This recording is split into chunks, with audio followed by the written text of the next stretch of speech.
Hi, everyone. Very good afternoon, evening, or morning, wherever you are. This is Rob from the Drunken Grape, and we're doing something different for an upcoming Wine Wednesday. And it's an absolute privilege to have this guest that I'm featuring in Jennifer Simonetti-Bryan, a master of wine. Now, for those of you that know about wine, this is the pinnacle of the wine world of education. These are the types of people that are the high-end think tank for the wine world. And Jennifer being the fourth female master of wine in the history of the United States, one of 50 overall, and approximately one of about 350 since 1959. Now, Jennifer's been featured nationally across various news networks, NBC, CBC, CBS, CBC's here in Canada, Fox News, Wine Library TV, you have TED Talks, the New York Times. So Jennifer, welcome to the show. How are you? Oh, good. Thanks so much for having me. It's cool to be here. Awesome. So what got you started? I mean, this is a really difficult journey. I imagine you spent years getting there in your wine education. Obviously, you've been very prominent in the wine world since 2008, but what led you to get into the wine world in the first place? Oh, wow. Okay. So I was working in investment banking in the UK, in London. I was working for Citibank. And when I was there, I knew nothing about wine. I mean, zilch. So I was working really, really, really hard. Probably for about a month, I was working 18-hour days. And Wow. I was begging my boss to just please let me go home for sleep just for a few hours. I swear I'll be back. And so I was working on sleep deprivation, and I went to a lunch. It was a business lunch that absolutely changed my life forever. So at this lunch, there was an herb crusted salmon and a Sancerre. Now I knew nothing about what Sancerre was. I was like, oh, it's a white wine. Sure. I mean, Yeah. and in the United States and in the North America, you probably know this, is that we don't, if you're not in the wine world, you don't have wine with lunch. You're limited to soda, iced tea, Yeah, water, like that's maybe a a beer, those kinds of things, but not in well, wine. We're not not even immersed in wine like Europe. No. no. And so having wine at lunch, I was kind of like, oh my God, this is really This is special. cool. Yeah. This is really, really cool. And so at this lunch, I was so amazed by the salmon and the white wine. It wasn't that the white wine itself was so amazing. It was actually the combination of these two things. And so I tasted the salmon, and Sancerre being Sauvignon Blanc, in fatty fish, real cleansing of the palate, and then the herbaceousness of the wine. I mean, I know this now, I didn't know it then, but the Yeah. herbaceousness of the wine, I'm dissecting it now, but back then all I went was, wow, holy cow. And What a great experience. Yeah. yeah, and I was so amazed by this that I was interrupting people at the lunch going, wait, taste this and sip this. And I'd wait for their reaction. And my boss is kicking me under the table going, Jennifer, pay attention here. This is a presentation, optimal capital structuring presentation. But I was so blown away by this experience that I thought, the chef in the back didn't go, whatever, just give him that white wine we have over there on the shelf. No, there was a conscious decision, and it just never ever occurred to me that that would happen. That was a thing. So it was that experience that I went, for an hour a week, I think I owe it to myself to do something new. And That's so cool. yeah, I figured, so I looked up wine classes, and of course in the UK you have the Wine and Spirits Education Trust and all this. Well, I was too intimidated to do any of that at that point. So I joined the Philip McGregor School for Wine. Um, and he was drunk all the time. I mean, I think he used this class as an excuse to buy bottles, give us this much, and he kept the rest. I Get think that was sauced on the but rest of it. yeah, exactly. So I think I had a lot of fun. I was only one of 5 people in the class. But it just sparked my interest.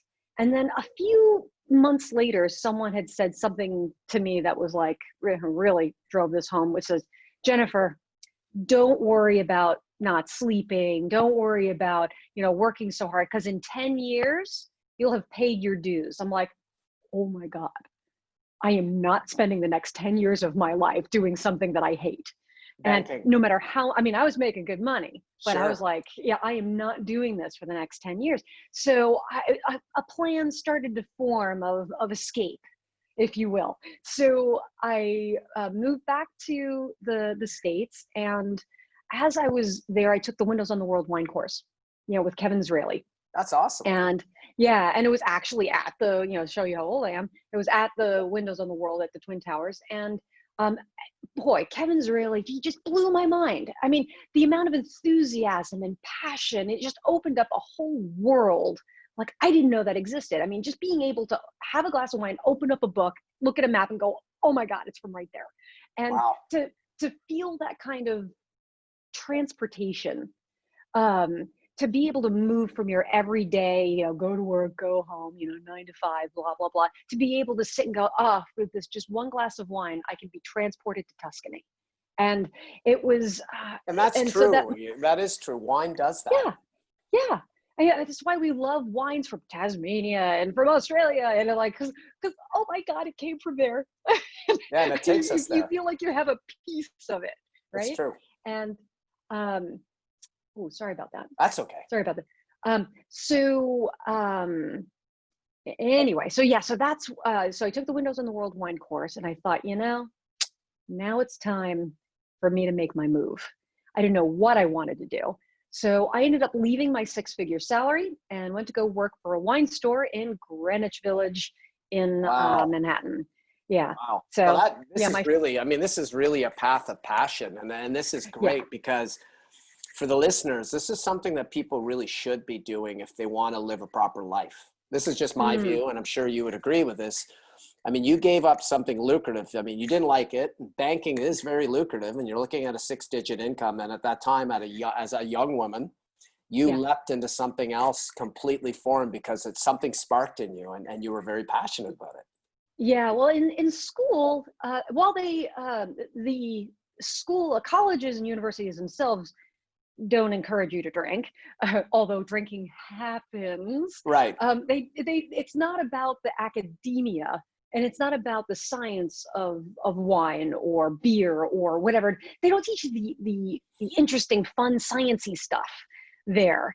So I didn't. This was a whole new world for me. My family doesn't drink wine or alcohol really. So this was entirely new for me. I don't encourage people to just drop everything and quit their 6-figure salary to go for wine. I made a plan.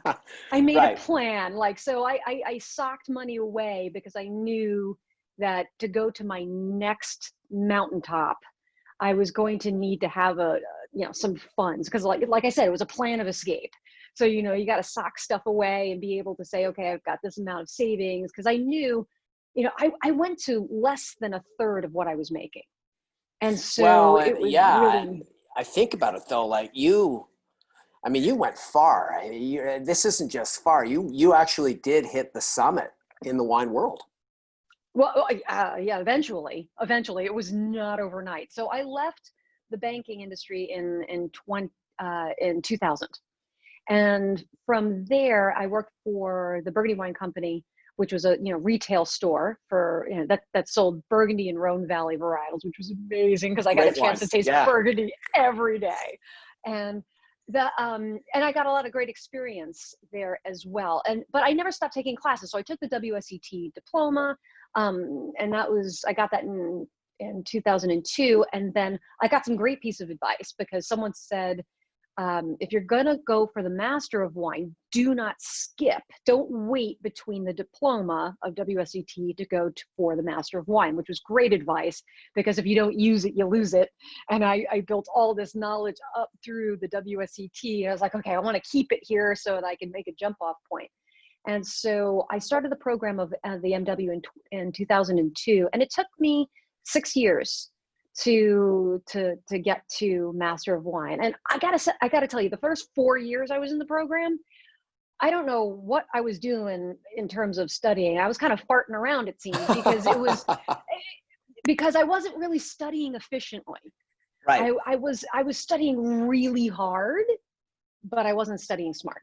And actually that's the basis for my business right now, which Yes, is I was about to get into that, but yeah, go yeah, ahead. I mean, master this wine. is, Yeah, master wine online. So you're trying to master wine, but doing it online. But I'm trying to teach people not to make the same mistakes I did, because and you've done great with it. I mean, you've mentored and coached thousands of people. I look at your profile, and I know we're friends now, but I look at just the scores of people that you've trained, from yeah the novice all the way up to people that are MW candidates who probably become yeah MWs because of your coaching.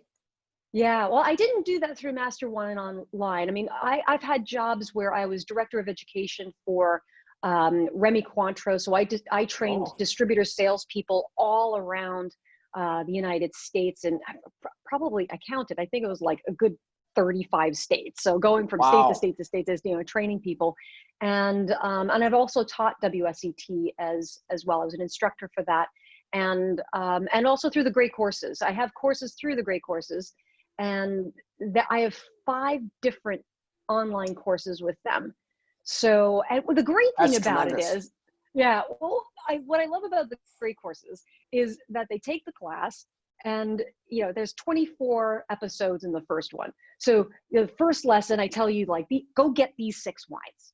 And people are doing what I hoped that they would do, which is go out, get some friends, so that you can split the cost of the wine, and then you get to share all the wines. And after the half hour is done, you have an instant party. And that Yeah, was, that's an added perk for sure. it was an added perk. Yeah. So it was a lot of fun to do. It was a lot of fun to do, but that is for the novice and the enthusiast. With Master Wine Online, I really focus on those who are looking for their credentials. So if you're looking for WSET diploma, if you're looking for the Court of Master Sommeliers, if you're looking Society of Wine Educators, those types of, and even Master of Wine. If you want your credentials, that's kind of my focus for Master Wine Online, because I want to help you study smarter.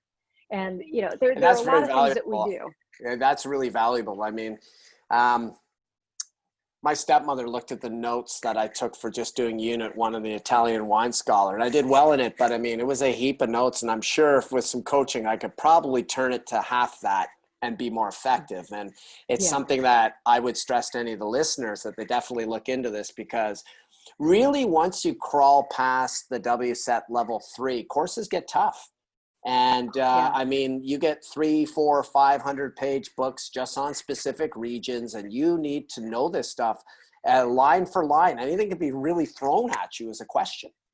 That's very true. Very, very true. And like the Master of Wine is all independent study. So you're kind of dropped in the middle of the ocean and say, swim.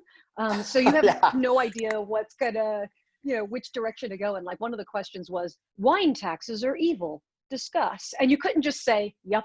You were expected to write a right. 1,000-word Because it goes essay. throughout history as to why wine was taxed, because it was a coveted commodity from the ancient times of the Etruscan Empire, the Greeks, the Yeah. Romans moving forward. So it was a And what are the massive source of advantages and revenue. disadvantages, and Right, to whom, and who right. does this benefit, who does this go against, and then you're also expected to know what are the taxes, let's say, that India put on, with Italy. So India dropped its import taxes on Italian wines because Italy had an agreement they were going to help teach them how to make wine.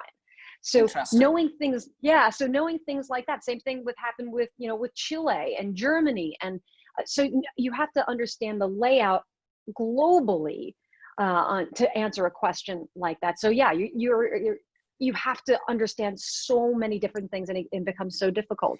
But Fortune magazine asked me, how many wines did it take to get to MW? I'm like, oh, great. Now I have to How extrapolate many that. So thousands of wines have yeah, I how said? many thousands? So I figured it was probably a good 10,000 wines. That's And I unreal. realized, well, now that I think about it though, I cringe, because I'm like, I probably didn't need to taste anywhere near that amount.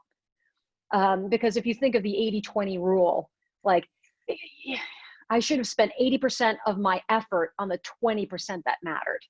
So Yet still, anyway, though, I mean, just having that experience really in other practical ways of your life and with your business and your profession, because you're an entrepreneur as well. I mean, Hmm.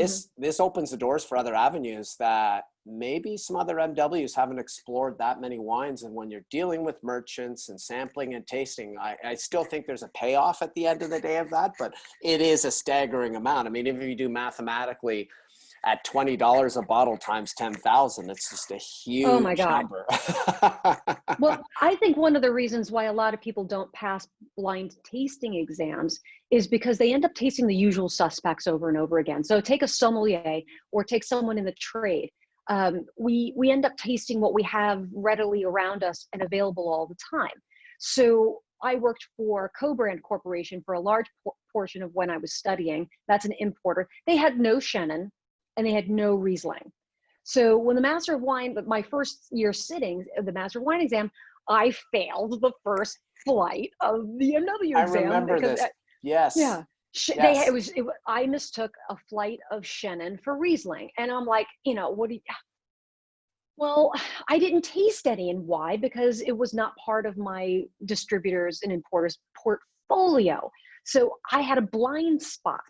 So rather than being intentional and active with what I was tasting, I was just tasting what was around.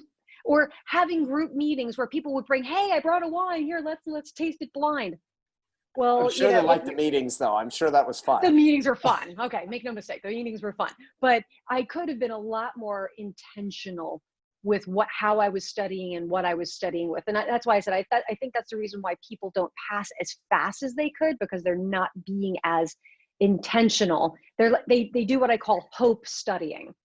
They just continue to taste and they continue to look at books and they continue to do stuff passively, and they hope that one day it clicks.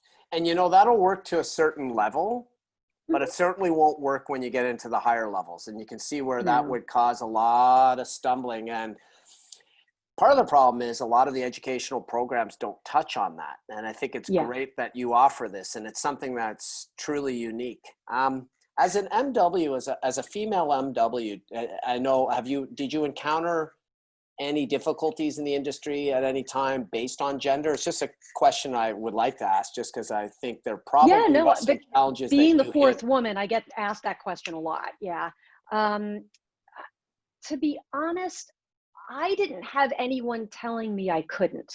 Good. I didn't have anybody preventing me from doing anything. So in that sense, I'm really thankful. What I will say though is that there is a level of frustration and doubt when it comes to this. And for example, while studying, and these people shall remain nameless, there are people who are like, "Hey, I'll help you study," kind of thing, and Mm, yeah, a little sexual a harassment, and little that, bit of yeah, a little chauvinism in that. shiftiness. Yeah, and that's not good either. That's, That no, you and know, so it does make you want to leave, and I can't tell you how many European winemakers propositioned me, but to be fair, culturally I speaking, believe at it. that time, they felt if they didn't proposition me, they felt they were giving me an insult. So you have to take it with a grain of salt. I Sure. didn't let that stop me though. So And uh, that's I strong. mean, I mean, that's strong of you, because a lot of women would have been discouraged. And it's a shame, oh because gender has nothing to do with talent, and it has nothing to do with ability and brain yeah, power, as no. far as learning and potential. And it's good that you were strong and fought through. I mean, there's a reason Yeah. that first of all, there's a reason you even achieved the MW designation, but to be the fourth woman to do it is very, very Well, the impressive. fourth woman in the United States, not fourth Yeah. woman ever. But Yeah. but I had a famous journalist, who I won't name, who said to me after I got the MW, he goes, Jennifer, I just never thought you'd do it. So I was You're like, like, you're I'm looking at him sorry, going, why? okay. And I was like, I'm curious, why would you say that? And you want to hear his answer was, well, you're just too pretty. Well, I think Wait. a lot of Okay, men hold have on. to I never. come to, yeah, and I think a lot of men have to come to grips with the fact that there are some extremely intelligent, very pretty women out there, as there are good-looking men with brains in their heads. And then I think that's where some of the Not stumbling mutually occurs. And exclusive. I know it's ridiculous. We find it foreign and ridiculous, but Yeah. but to overcome those barriers I think it's really impressive. How far you've gone is incredibly it's Well, you incredibly have to impressive. remember that a ship doesn't sink because it's surrounded by water. A ship only sinks if it lets water in.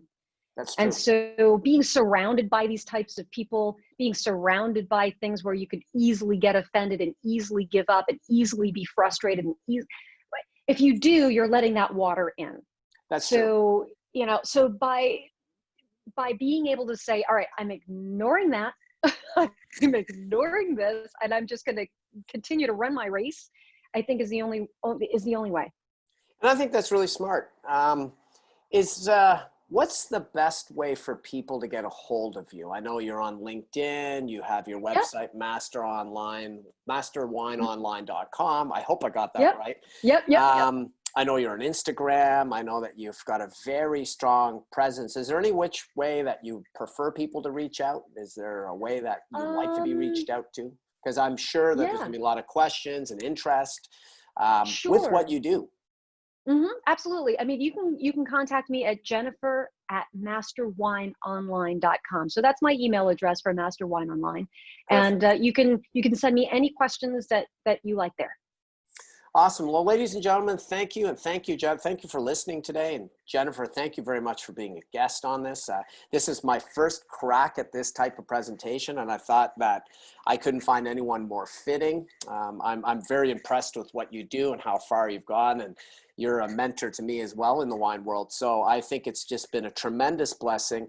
Listen, thank you very much. I'm honored to be the first, in this Awesome. kind of new format, because I look at your videos and I love your style, and in terms of presentation, it's very warm and inviting. So I'm honored to be the first.